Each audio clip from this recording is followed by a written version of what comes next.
સંગીત સમ્રાટ વિશ્વમાં ઘણા બધા મહાન માણસો થઈ ગયા છે અને આ મહાન માણસોના ઘણી બધી વાતો અહીંયા હું આપણી સામે રાખું છું. સંગીત સમ્રાટ આર્ટુરો તોસ્કાની એનો 80મો જન્મદિવસ હતો. આ 80મા જન્મદિવસે એમના એક શુભેચ્છક ત્યાં આવ્યા અને એને એના દીકરા વોલ્ટરને પૂછ્યું કે તારા પિતામાં એવી કઈ વસ્તુ છે કે એણે આટલું બધું જીવનની અંદર પામી શક્યા છે. એટલે વોલ્ટર એવું કહે છે કે મારા પિતાની અંદર બીજું વિશેષ તો એવું કંઈ નથી, પણ તેઓ જે ક્ષણે જે કામ કરતા હોય ત્યારે તેઓ તે ક્ષણે કામ કરતા હોય છે. આમ આપણને આ બધું સમજવું થોડું અઘરું પડે એવું છે. એમને એમ કહ્યું કે એના જીવનની વિશેષ પળો કઈ છે. બીજો પ્રશ્ન પૂછ્યો એટલે તોસ્કાનીના દીકરા વોલ્ટરે કહ્યું કે એના જીવનનો જો કોઈ શ્રેષ્ઠ પળ હોય, કોઈ શ્રેષ્ઠ ક્ષણ હોય, એ ઘરમાં બેસીને નારંગીની છાલ ઉખેડતા હોય તો પણ એમ સમય હોય, અને કોઈ સંશોધન કરતા હોય સંગીતની અંદર તો તે સમયે પણ એની શ્રેષ્ઠ ક્ષણ હોય છે. એક બહુ સારો વિચાર માંગી લે એવી એક વાત છે. આજના સમયમાં વ્યક્તિ દરેક ક્ષણે કે પોતે જ્યાં હોય છે ત્યાં પોતે નથી હોતા એવું આપણને જોવા વધારે મળે. અને એટલે જ કામ કરતાં કરતાં ટીવીની સાથે બેસવાનું મન થાય, ટીવી જોતાં જોતાં બાળકને શિક્ષિત કરવાનું મન થાય, અને મોબાઈલની ગેમ રમતા રમતા પતિને જવાબો આપવાનો થાય ત્યારે ક્યાંક ને ક્યાંક વિક્ષેપ થઈ જાય. જીવન મૂલ્યોની વાત માત્ર વિદ્યાર્થીઓ માટે જ કેમ? જીવન મૂલ્યોની વાત માત્ર વિદ્યાર્થીઓ માટે છે જ નહીં. કામના સિદ્ધાંતો માત્ર વ્યવસાયિક કાર્યોને લાગુ નથી પડતા. કામના સિદ્ધાંત એવો શબ્દ છે, પણ કામનો સિદ્ધાંત ખરેખર દરેક ક્ષણે દરેક વ્યક્તિને લાગુ પડે છે. માત્ર એનું સ્વરૂપ બદલાવાનું રહે. ઘણી બધી વાતો પારિવારિક સેમિનારની પણ મારે તમારી સામે એટલા માટે કરવાની રહી કે વિદ્યાર્થીઓ અત્યારે નથી. એ ઘણા બધા ઘરમાં એવા દ્રશ્યો જોવા મળે. એટલે હું એમને કહું કે આમ કેમ? તો કે તમે કહ્યું હતું ને, જ્યારે જેમાં હોય ત્યારે એમાં જ રહેવાનું. ચારેય પાત્ર જમવા બેઠા હોય, બધું પીરસાઈ ગયું હોય, ચારે મોબાઈલમાં હોય. તમે કહ્યું હતું ને તમે જ્યાં હો ત્યારે ત્યાં હોવા જોઈએ. અને ચારેય પાત્ર અલગ અલગ વ્યક્તિઓને જવાબ આપતા હોય. ઘણી બધી વાતો એવી છે કે મારે અને અહીંયા જ કહેવી જોઈએ, ગિનેસ બુક વર્લ્ડ રેકોર્ડના માધ્યમથી જ કહેવી જોઈએ. ચારેય પાત્રો ક્યાં ગયું આપણો સ્નેહ? આ આધુનિકતા આપણા જીવનમાં સુખ આપે છે કે આ આધુનિકતા આપણા જીવનમાં બિનજરૂરી વ્યક્તિઓને પ્રવેશ આપે છે? શું કરીએ કથાઓ સાંભળીને જો આપણે આપણા પ્રિય પાત્રને સુખી ન કરી શકીએ? શું કરીએ આવી બધી અનેક પ્રકારની શ્રદ્ધાઓને લઈને આપણે ગળા સુધી ભરાયેલા છે અનેક પ્રકારની શ્રદ્ધાઓમાં. જે ધર્મસ્થાનનું નામ લેવામાં આવે એ ધર્મસ્થાનની વિશેષતા કહેવામાં આવે એટલે આપણું દુઃખ તો ઊભું જ છે. ચાલો હવે એ ધર્મસ્થાને જઈએ, ત્યાં કદાચ સુખ થઈ જાય.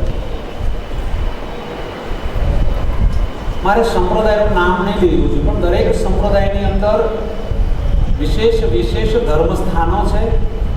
એ વિશેષ વિશેષ ધર્મસ્થાનોની વિશેષ વિશેષ વાતો છે. અને માણસ એટલો દુઃખી છે કે એને દરેક જગ્યાએ સુખ મેળવવા માટે દોડવું છે. હ્યુમન રિસોર્સ ડિપાર્ટમેન્ટના માધ્યમથી ઘણા વર્ષોથી માનવીય વિચારધારાઓ સાથે કામ કરું છું. સ્ત્રીઓના શરીરને, સ્ત્રીઓની વિચારધારાઓને કદાચ જો જ પુરુષો સમજી શકે એમાંનો કદાચ હું એક હોઈશ. અને એટલે જ પારિવારિક દૃષ્ટિકોણમાં, ફેમિલી કોડમાં સફળતાઓ મળે છે સંબંધો બંધાવવામાં. પણ કેટલી બહેનો પુરુષની માનસિકતાઓને પણ સમજી શકે છે, આ સમયમાં એક યક્ષ પ્રશ્ન છે. અને આ સાંસારિક જીવનના સુખ ઉપર વાત કરવી એટલે ખભા ઉપર શરીર કરતાં 5 ગણું રૂ ભરીને ગળા સુધી વહેતી નદીમાં ચાલવા બરાબર છે. વ્યક્તિએ સંસારની વ્યાખ્યા જુદી છે. વ્યક્તિએ પતિ પતિના સંબંધો જુદા છે. વ્યક્તિએ પ્રેમની વ્યાખ્યા જુદી છે.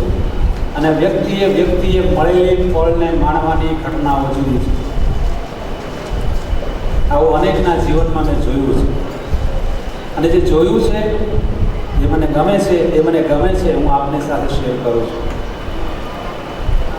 બહુ જૂજ વ્યક્તિઓ છે કે સમાજને સાચી અને ઉઘાડી વાત કરે, અને સમગ્ર સમાજ એવું ઈચ્છે છે કે અમારી પીડાઓને કોઈ સ્પર્શે, કોઈ વક્તા એને સ્પર્શે અને એ પીડા જાહેરમાં ચર્ચા થાય અને એને પીડા આપનારો સમજે, એવું સમગ્ર સમાજ ઈચ્છે. સમાજમાં કહેવાતા સારા વક્તાઓ આ દરેક વસ્તુને ઢાંકે છે અને માત્ર બહુ સારી વાતો અને સિદ્ધાંતોની વાતો કરે છે. ત્યારે મને એમ થાય કે ચોક્કસપણે યુવાનોને કંઈક નવું આપવું હોય તો બેલેન્સ રાખીને, ભલે કડવું લાગે પણ સાચું જ કહેવું જોઈએ. અને સાચું કહેવાથી કોઈના જીવનમાં જો સુખ મળતું હોય અને સુખ મળવાને કારણે થોડી તકલીફો આપણે વેઠવી પડતી હોય તો મારી દૃષ્ટિએ કરવું જોઈએ.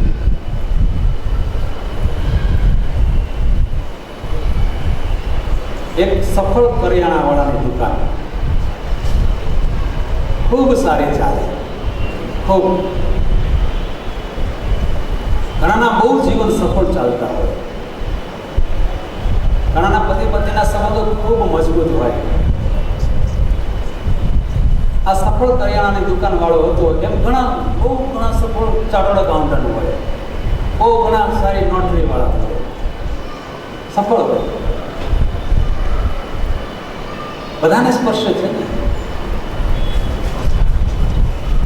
એટલે એ કરિયાણાની દુકાન સરસ મજાની ચાલતી, એમાં એને એક આખા તહેસીલ એટલે કે ગામડું જે તાલુકા લેવલનું હોય એ બધાનો ભરપૂર પ્રેમ. એ બધા જ લોકો એની ત્યાંથી વસ્તુઓ લઈ જાય, વસ્તુઓ સારી આપે, દરેક સાથે સંબંધો જાળવે. આ કરિયાણાનો જે વેપારી છે, એક દિવસ એવું બન્યું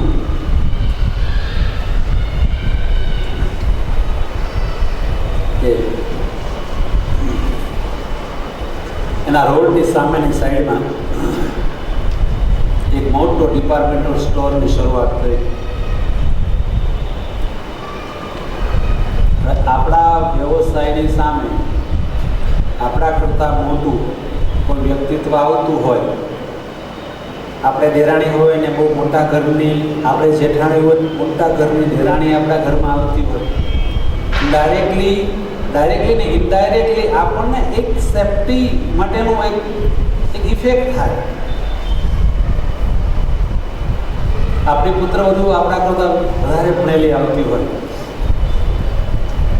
એક હરીફાઈ અને એની પીડા આ કરિયાણાના વેપારીને થઈ કે મારી નાની શોપની સામે બહુ જ મોટો ડિપાર્ટમેન્ટલ સ્ટોર આવી રહ્યો છે.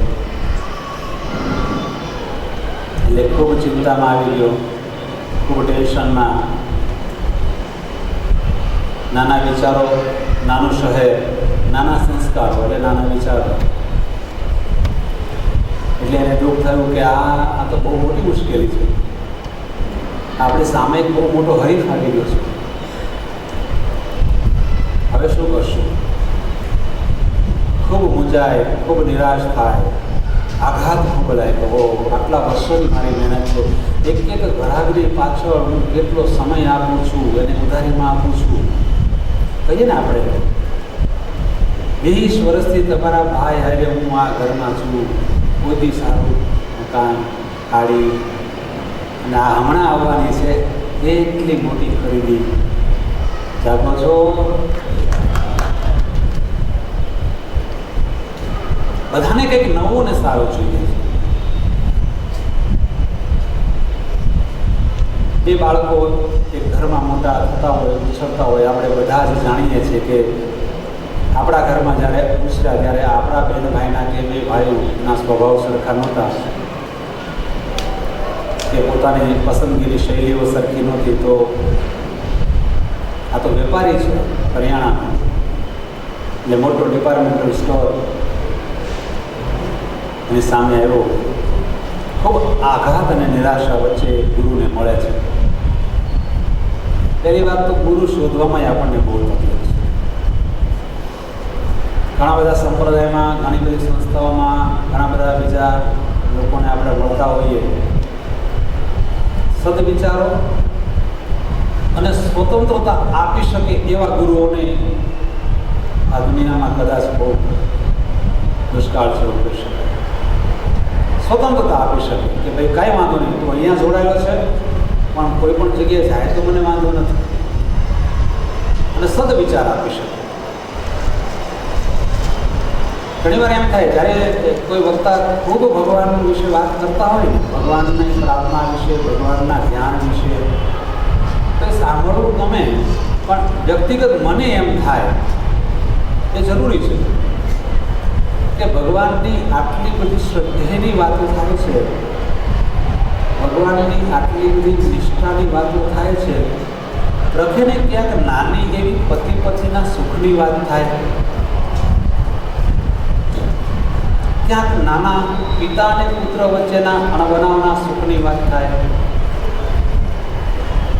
ક્યાંક પોતાની પુત્રવધુ નોકરી કરતી હોય, કોઈ વ્યવસાય કરતી હોય તો એની સાથે સરસ સહકાર આપવાની વાત થાય. દરેક વક્તાઓ કંઈક જીવન મૂલ્યોની અંદર પારિવારિક સુખમાં કંઈક વધારો થાય એવું કંઈક આપે. મને લાગે છે કે માત્ર એક તરફી વાતોથી માણસના જીવનમાં સુખ ન આવી શકે. આ બધા મારા વિચારો છે. હું કોઈની આસ્થાને આહત પહોંચાડવા નથી માંગતો, પણ ખૂબ મોટા પ્રમાણમાં શ્રદ્ધા ધરાવનારા લોકો પણ પોતાના બાળકને કે પોતાના પત્નીને કે પતિને ન સમજી શકતા હોય તો માનવી જીવનનું મુખ્ય જે મૂલ્ય છે, જે જીવન સિદ્ધાંત છે, જ્યાં લાગણીઓનો અફાટ પ્રવાહ છે, ત્યાં સ્નેહનો ધોધ છે, અને એ લાગણીને સ્નેહના ધોધમાં મનુષ્ય જીવને ભરપૂર નહાવાનું હોય એ કેવી રીતે મેળવી શકે? એક માતા જેટલી બાળક સાથે માતૃત્વ ધારણ કરી શકે એ જ પાત્ર અન્ય સંબંધમાં એ સંબંધનું જો પૂરું ધારણ કરી શકે તો મને લાગે ખૂબ વધારે સુખ છે. એક પુરુષ તરીકે પોતાના વ્યવસાયમાં જેટલો ચિંતિત હોય છે એટલું ચિંતન ને એટલી ચિંતા પરિવાર સાથેના બાબતોમાં જો હોય તો મને લાગે છે કે એ જ આપણી ગીતાને, એ જ આપણું મહાભારત, એ જ આપણું વચનામૃત, એ જ આપણી શિક્ષા. શું કામ આ બોલું છું એનો હવે ખુલાસો આપો. અગર માણસ ઘરમાંથી શાશ્વત શાંતિનો અનુભવ નહીં કરી શકતો હોય તો ભગવાન કૃષ્ણ, ભગવાન ઘનશ્યામની મૂર્તિમાં એ એક લિંગ કઈ રીતે થઈ શકશે? અહીંયા વાસનાની વાત નથી, ઈશ્વરથી જુદું જવાની વાત નથી, પણ માનવી જીવનના સુખની વાત છે. અને એ સુખ મેળવવા માટે આપણે પ્રયત્ન કરવાની વાત છે. ધાર્મિકતામાંથી લઘુતા ગ્રંથિમાં ન આવી જોઈએ એની વાત છે. એનું એક સરસ ઉદાહરણ હું ઘણી વખત કહેતો હોઉં છું કે એથેન્સમાં યુદ્ધ થયું, ભયંકર યુદ્ધ એથેન્સમાં ખેલાણું. હું જે સોક્રેટિસની સવારે વાત કરતો હતો એ વિસ્તારની વાત કરું છું. ભયંકર યુદ્ધ થયું, અનેક પ્રકારની ખુવારીઓ સર્જાઈ, અનેક લોકો ડિસેબિલિટી એટલે અપંગતાઓ આવી, કોઈના હાથ તૂટી ગયા, કોઈના પગ તૂટી ગયા, કોઈના શરીર તૂટી ગયા, મૃત્યુઓ થયા. એવા એક યુદ્ધની અંદર એક સૈનિક અપંગ થઈ ગયો,